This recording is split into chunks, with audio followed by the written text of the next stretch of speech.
Paz do Senhor, ministros, paz do Senhor, meus pastores, paz do Senhor, meus irmãos e minhas irmãs. Vamos iniciar agora esse trimestre da nossa IBD com o tema Salmos. Estudaremos, nos aprofundaremos e saberemos um pouco mais desse livro maravilhoso chamado Salmos. Nós vamos ver o quanto que é importante, meus irmãos, o estudo e o aprofundamento no livro dos Salmos. Porque quando nós abrimos o livro dos Salmos, ali vai estar contido reunidos entre eles os mais belos cânticos, as mais belas poesias, as mais belas frases, devoção, e que a gente vai encontrar ali que todos os seus escritores, inspirados pelo Espírito Santo, extraíram de dentro de si uma devoção no qual nós devemos hoje aprender muito com esses homens, muito com esses salmistas, o quanto que é a compreensão do seu dia a dia, da sua vida, das suas dificuldades, dos seus dias difíceis. E mesmo em momentos difíceis como esse, a gente encontrar e ver a mão de Deus sobre as nossas vidas. E desses momentos, até nesses momentos, nós conseguimos render glória e louvores a esse Deus no qual nós servimos. E o livro de Salmos, nós vamos ver que ele está recheado desse tipo de adoração, desse tipo de declaração e devoção. O povo judeu, um povo festejo, um povo muito alegre, um povo que gosta de comemorar, gosta de estar em festas. Então também é um povo que gosta de escrever, um povo que gosta de escrever de uma forma poética, e uma forma poética que nós vamos ver que de Gênesis, Apocalipse, algum contexto da literatura hebraica, ela tem um toque diferente, ela tem um meio diferente de escrever as suas poesias, de escrever as suas narrativas. Por isso que quando nós encontramos o livro de Salmos, a gente vai ver que muitas vezes há muitas repetições de palavras, ou até mesmo repetições de palavras que têm quase os mesmos sentidos, exaltação e exultação, numa mesma frase, no mesmo conjunto de salmo que a gente vai estar nos aprofundando mais adiante. Por que eles fazem isso? Porque os judeus, eles têm um modo peculiar de escrever, um modo totalmente diferente do nosso de escrever. Quando nós pensamos em poesia, logo nós imaginaremos uma frase rimando com a outra. Para o judeu, não era a importância, a rima das palavras no final de cada frase, mas para o judeu o que ele tinha como importância era mostrar qual era o sentido da sua escrita, qual era o ponto máximo, o clímax da sua escrita.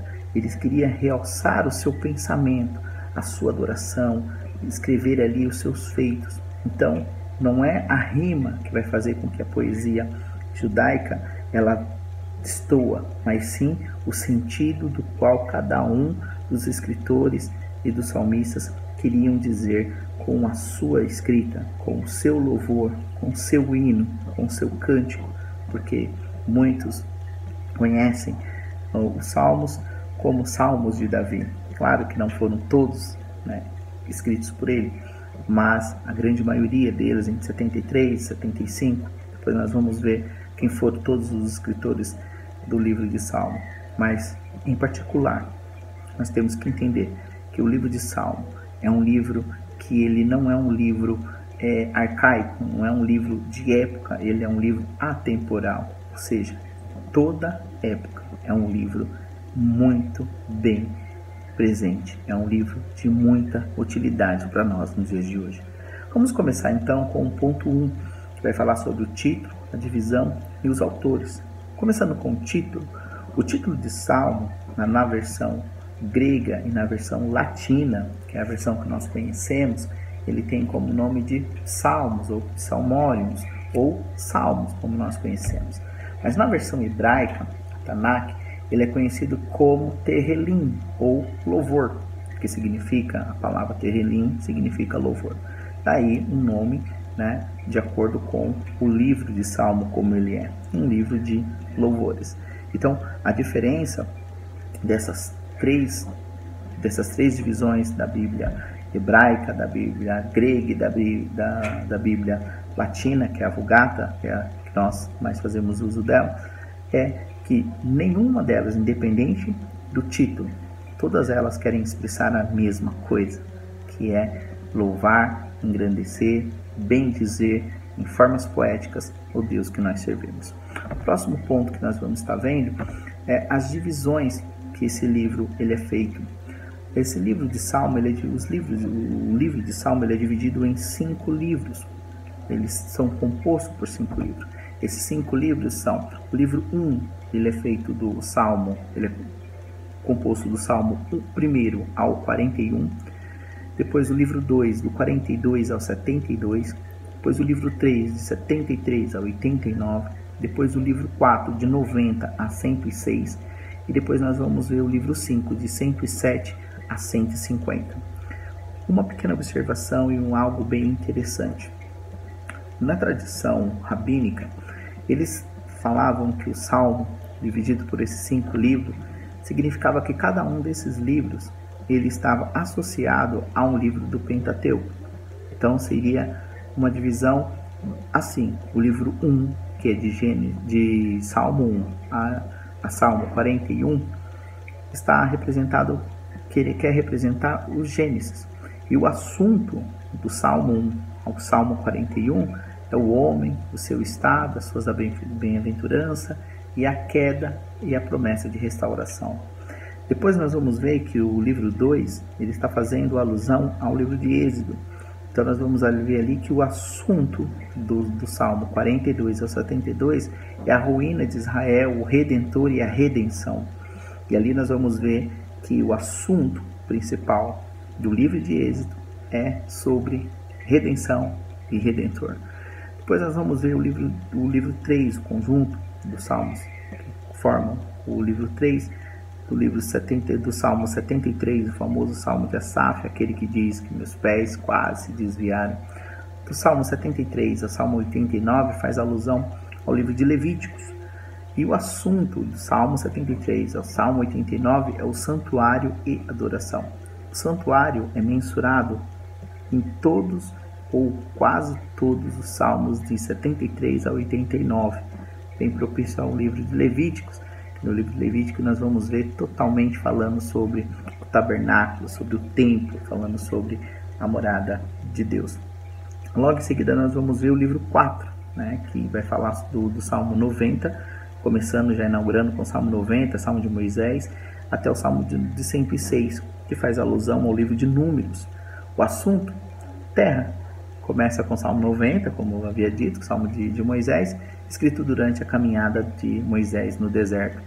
Depois nós vamos ver o livro 5, que é o de 107 a 150, que vai fazer alusão a Deuteronômio, o assunto, a palavra do Senhor. Então, é riquíssimo, importantíssimo a gente ter essa convicção e esse aprendizado, que esses 5 livros não foram simplesmente divididos, 5 livros ao léu. Tem um propósito, tem um porquê, existe um assunto, existe um propósito para que então nós compreendamos o significado de cada um desses salmos, desse conjunto de salmos, desses 5 livros que compõem esses salmos maravilhosos que nós conhecemos hoje. A característica dos livros de salmo, ela é feita pela literatura poética hebraica. Porém, temos que atentar que quando falamos de poesia, temos que fazer a separação do contexto de poesia hebraica e o contexto de poesia brasileira, latina, vamos assim dizendo, Porque logo vamos pensar o contexto dentro do nosso pensamento, e é totalmente errado pensarmos dessa forma. Eu vou dar um exemplo. O Salmo 24:1 diz assim: do Senhor é a terra e tudo que nela existe, o mundo e o que nele vive.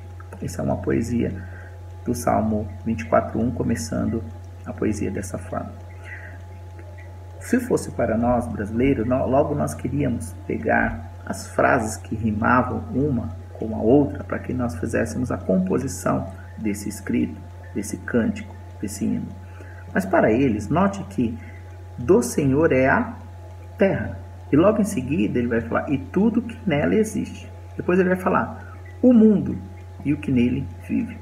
Nota as 4 palavras que eles usam para fazer a composição da sua poesia e dizer o que eles querem transmitir, o que eles querem falar de modo poético. Nesse Salmo 24:1, apenas nessa frase, ele está dizendo terra e mundo. Aí logo em seguida ele vai falar que neles existem e vivem. Então, o que quer dizer esse Salmo 24:1, se nós formos tentar traduzir de uma forma muito mais simplória? Simplesmente que o Senhor é dono da terra e que tudo que nela existe é o Criador de todas as coisas. Então, note que a diferença, para que nós possamos compreender a convicção do escritor, ele estava convicto no que eles queriam escrever, era o que? Exaltar, colocar ali a sua mensagem de forma poética, colocar o clímax da sua estrutura poética, exaltando alguma coisa. Nesse salmo que nós acabamos de ver, 24:1, está dizendo que a soberania de Deus, e Ele é o Criador da terra, do mundo, de todas as pessoas e de tudo que vive nela. Essa é a tradução mais clara disso tudo. Logo em seguida, nós vamos ver que as características para escrever os salmos, usado muito pelos judeus, é um modo acróstico. O que seria acróstico? Bom, nós quando estamos começando os nossos estudos, quando nós somos pequenos ainda lá no jardim de infância, na primeira, segunda série, a gente aprende a escrever frases a partir da primeira letra, né? A gente vai pegar ali mãe e vai escrever M, Maria, A, amor, depois E, eterno, Maria, eterno amor. Então a gente vai ver que essa palavra, que cada primeira palavra que forma um acróstico para eles, para os judeus, para os hebreus, eles também faziam dessa forma. Porém, não é cada palavra, cada início de uma palavra significa que eles faziam um conjunto dela. Ao contrário, se nós formos pegar o Salmo de 119, a gente vai notar que o Salmo de 119, ele vai começar dizendo da seguinte forma assim: como são felizes os que andam em caminhos irrepreensíveis, que vivem conforme a lei do Senhor. Começa dessa forma. Porém, a primeira letra em que eles vão usar para fazer o Salmo 119 é a letra Aleph, que é uma letra do alfabeto hebraico. Então, o conjunto de 8 estrofes do Salmo 119 vai começar com Aleph, ou seja, cada frase vai começar com essa letra Aleph. Aleph. Primeiro versículo começa com Aleph, segundo versículo vai começar com Aleph. Porém, quando traduzido para a nossa língua, para o nosso português, perde-se o sentido do qual era a intenção do judeu escrever dessa forma. Mas para a nossa compreensão, algumas traduções, creio eu que a grande maioria, vai dizer que cada conjunto de 8 versículos de Salmos significa uma letra do alfabeto hebraico. Então, o conjunto do Salmo 119, de 1 a 8, vai estar correspondente à letra Aleph. Mas para nós, a primeira frase do Salmo, que é o Salmo 119:1, não começa com a letra Aleph, que é correspondente à nossa língua. Vai começar com como. A segunda também com como. Já no terceiro já não é mais com C, vai ser com N, né? Claro que C não é Aleph. Mas para que nós possamos entender de uma forma mais simples, quando é traduzido do hebraico para nós, perde-se o sentido do qual que era o propósito que os judeus queriam traduzir para nós. Mas se nós lermos o Salmo 119 na linguagem hebraica, aí sim nós vamos ver que o conjunto de cada 8 estrofes do Salmo 119 sempre vai começar com a letra correspondente ao seu número. Ou seja, Salmo 119 começa com Aleph, de 1 a 8. Depois de 9 a 16 vai vir com Bet, e aí sucessivamente. Depois vai vir Dalet, e assim sucessivamente. Cada conjunto de 8 estrofes vai ser correspondente iniciando com uma letra do alfabeto hebraico. Para nós, perde-se o sentido. E por isso que a gente lê o Salmo 119 batido, mas a gente não faz essa separação, porque para nós não faz sentido isso, mas para o judeu, quando ele foi compor esse Salmo 119, aí sim, para ele fez todo sentido, e era esse o intuito da narrativa, esse é o intuito do uso da linguagem poética para os judeus. Logo em seguida, a gente também vai estar vendo que a expressão, muitas vezes, essas expressões a gente fica, o que será que quer dizer? O que significa? Claro que nenhuma delas é tão conclusivas assim. Existem vários críticos que dão sentido diferente para cada uma dessas expressões que eu vou dizer agora. Mas eu vou dizer que cada uma dessas expressões, do qual eu vou estar abordando agora, é aquela mais próxima, em que há maior aceitação entre os críticos, os estudiosos e os teólogos e até mesmo os historiadores. A palavra sela ou selá. O que significa? Muitos salmos a gente vai ver escrito isso. O que significa essa palavra sela ou selá? É uma pausa na música, porém é uma pausa na instrumentalidade da música. Porém o coral, as vozes continuam. É como se nós estivéssemos num grande coral cantando, e num determinado momento parava todos os instrumentos e só a nossa voz continuasse a cantar e a exaltar a Deus. Isso é sela. Então, quando está escrito na palavra sela ou selá, significa que naquele momento os instrumentos tinham que cessar e somente as vozes continuar. Depois vai vir um outro termo também, que é chamado higaion. O que é o higaion? Muito parecido com selá, porém é uma pausa na voz.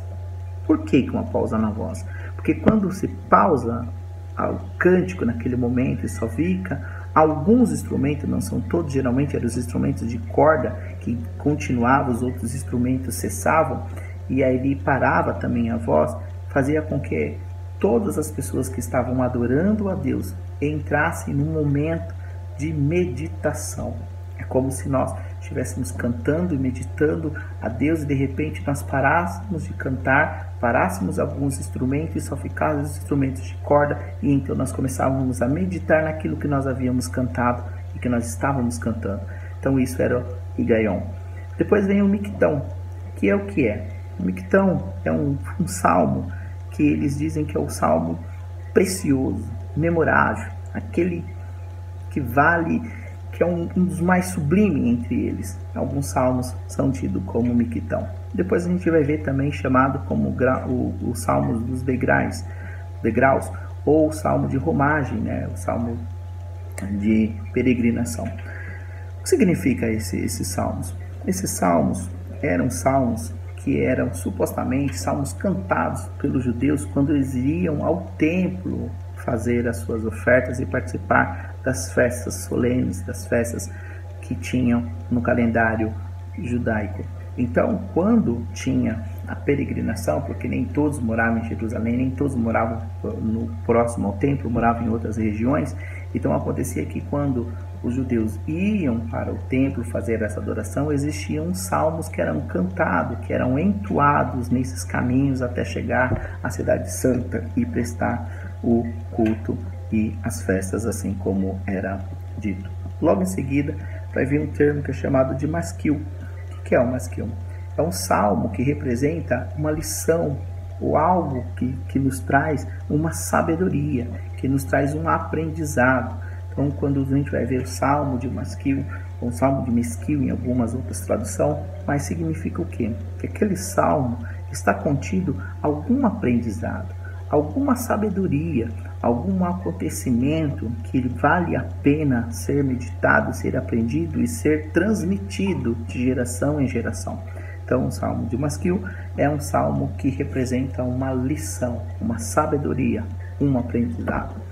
Por último, nós vamos ver que toda essa composição, toda essa conclusão dos salmos que nós lemos, nos ajuda e nos ensina a extrair do nosso ser, através o auxílio do Espírito Santo, o verdadeiro louvor, a adoração e a nossa meditação.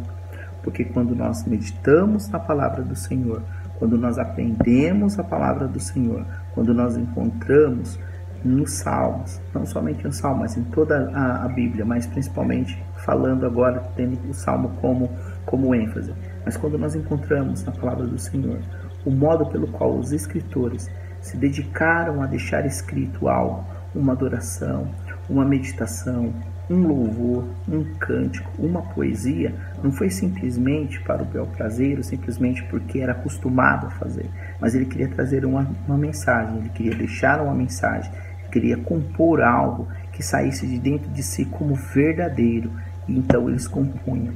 Nós vamos ver que a linguagem poética dos judeus, ela é muito rica. Nós vamos ver ela em várias outras partes da Bíblia, não somente no Salmo. Nós vamos ver a linguagem poética da Bíblia, nós vamos ver ela em Jeremias, no livro de Lamentações, nós vamos ver em tantas outras partes, mensagens, louvores, cânticos e adoração a Deus, usando essa linguagem poética hebraica, que ela é riquíssima. Que nas próximas aulas, que nos próximos vídeos que seguirão, nós vamos estar aprendendo mais e mais desse livro maravilhoso que é o livro de Salmos.